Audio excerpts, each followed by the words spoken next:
Hello everyone, this is still Unit 4, Bistable Elements and Clock Synchronous Sequential Circuits.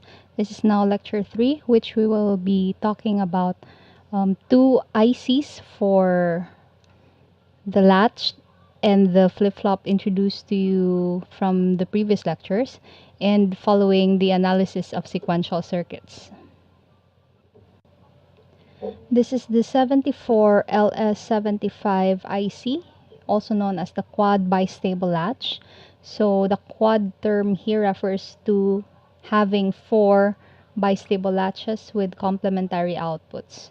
So this is in the form of a 16-pin dual inline package or DIP IC package. So this is the pin out of the latch, and you can see here the 4 latches. So each input and output are connected to the corresponding numbers here on the pins. So on the right side is the table showing the pin numbers and their respective descriptions.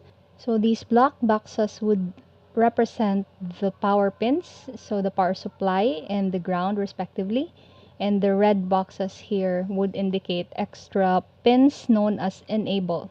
So the enable 1/2 refers to the enable of latch 1 and latch 2, while enable 3/4 refers to the enable pins of latch 3 and latch 4.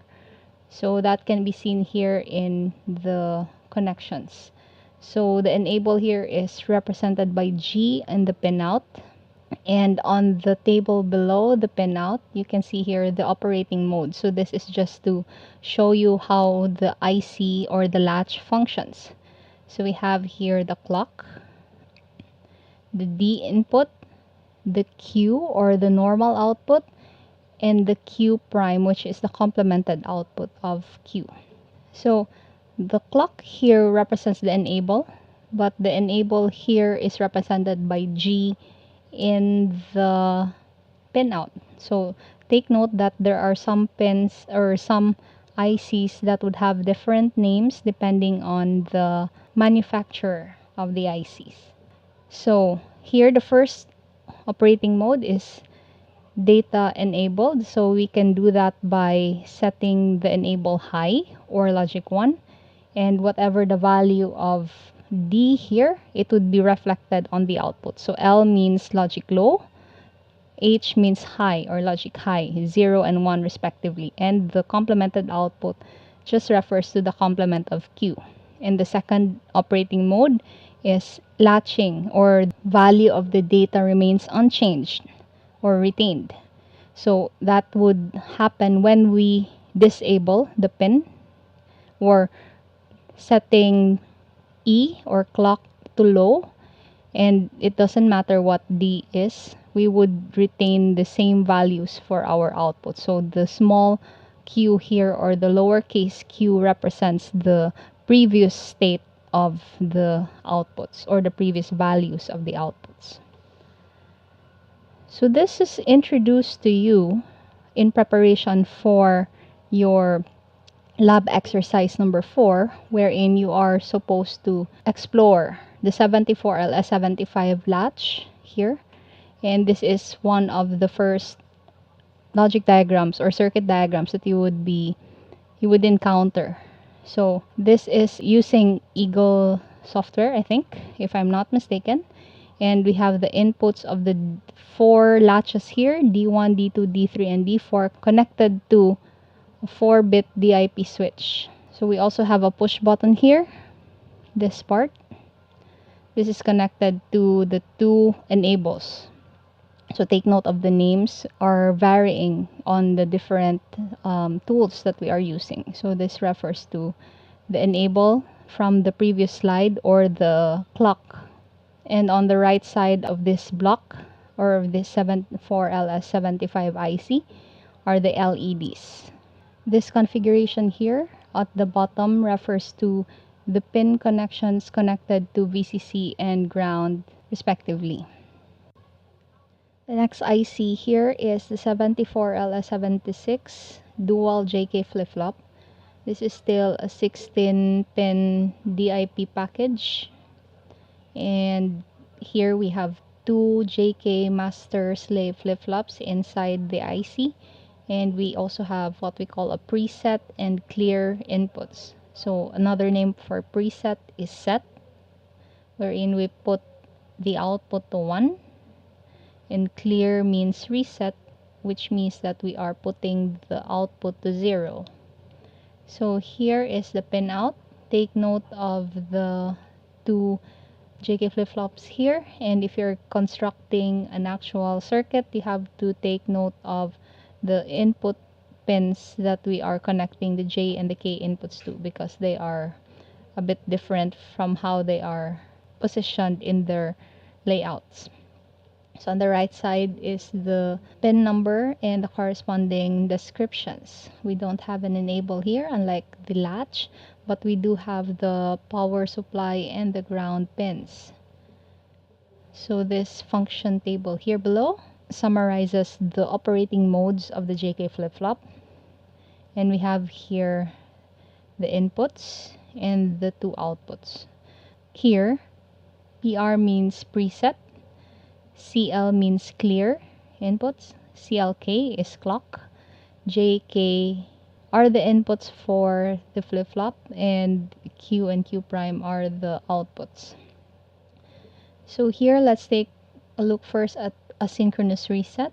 So the first two are actually the direct inputs described in the previous lectures. So asynchronous reset means it doesn't need the clock to work. So that's how the asynchronous comes from. So clock doesn't matter, so you don't have a clock trigger. But what we have here, since this is a reset, we need the output to be 0. So here, when we consider the output, look at the normal output Q.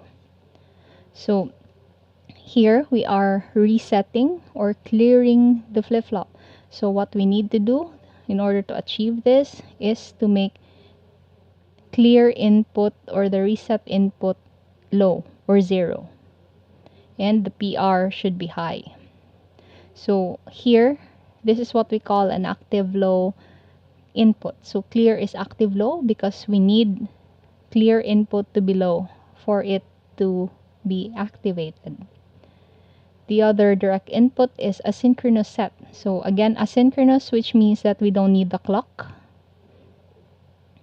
And since we are setting, so the Q output must be high. And to do that, we must make PR or the preset input low, just like the clear. But we have to make CL, on the other hand, high. So this is what you have to do to get a high at the output asynchronously. Okay, so PR, just like CL input, is an active low input because again, you need a low signal or a 0 in order to activate the output. So this is an undetermined mode because since PR and CL are active low inputs, you need low for them to be activated. But in the case of setting both inputs to low, so your IC would not be able to determine whether you want a set or a reset operation. So the next 4 operating modes are the 4 states of the JK flip-flops. So we have here the toggle, which means complement. This is reset, load 0, or set, load 1, and hold, or the no change state. So these are all synchronous states. So what we have here, in order to activate one of them, you must disable PR and CL by setting them both at high. So toggle, if you follow the characteristic table, so in order to have a complement, this must be 1 and 1 for JK to get a complement of the previous state. Reset here means 0 and 1 for J and K respectively, so that you would have a low. To set, we must make J to high and K to low, or 1, 0 for J and K respectively to get a high at the output. And to have a no change, we must make both J and K 0 to retain the previous state of your Q. So this is one of the JK flip-flops in a 74LS76 IC. So here we have the J and the K inputs connected to a 2-bit dip switch, and we have the preset and the clear inputs connected to these two push buttons here. So please take note of the labels that this connection here is connected logically to this part of your circuit, as well as the switch B here is connected to this part of your circuit. So another push button here as an input is connected to the clock. So as you can see here in this part of your circuit diagram, and we have two outputs here connected to LEDs here to show the normal Q output and the complementary Q prime output. Again, this is one of the circuits that you have to simulate in your lab exercise. So out of the 4 flip-flops introduced to you in your previous lecture, so we have a JK flip-flop, which is considered to be a universal flip-flop. So this is because the JK flip-flop can replicate or can perform other types of flip-flops. Here, we're going to construct a D flip-flop with the JK flip-flop. So take note that we have 2 states for a D flip-flop. We have the reset and the set, and this can be shown in this characteristic table. The set and the reset states of the D flip-flop can also be found in a JK flip-flop. So this can be shown here in the JK flip-flop characteristic table. So these are the 2 states of the D flip-flop. So if we are going to compare these two, the JK flip-flop and the D flip-flop, let's just highlight out the other unused states. So what we have here are the JK inputs we need to have a set and reset.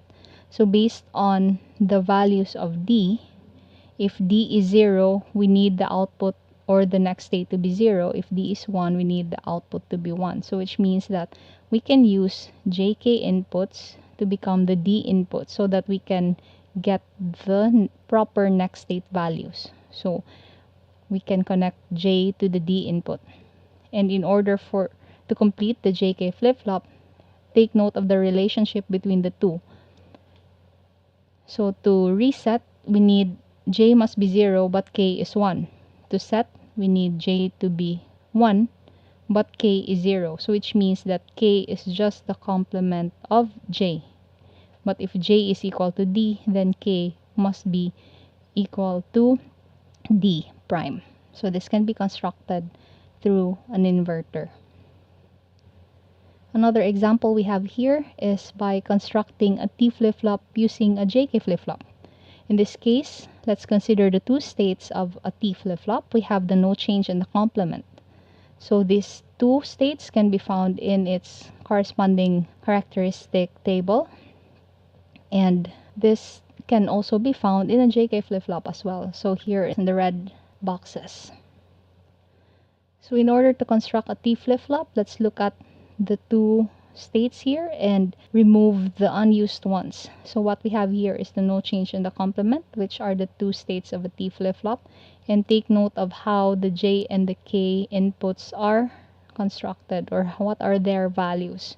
So to keep the present state of Q in the next state value, then we must make J and K both zeros. So this is the no change state. Okay, so here this is still the same. We must make T equal to 0 so that we can obtain a no change. So which means that we can connect J and K inputs to be equal to T. On the other hand, to get a complement, we must make T equal to 1. And for JK flip-flop, we must make both J and K inputs equal to 1 as well.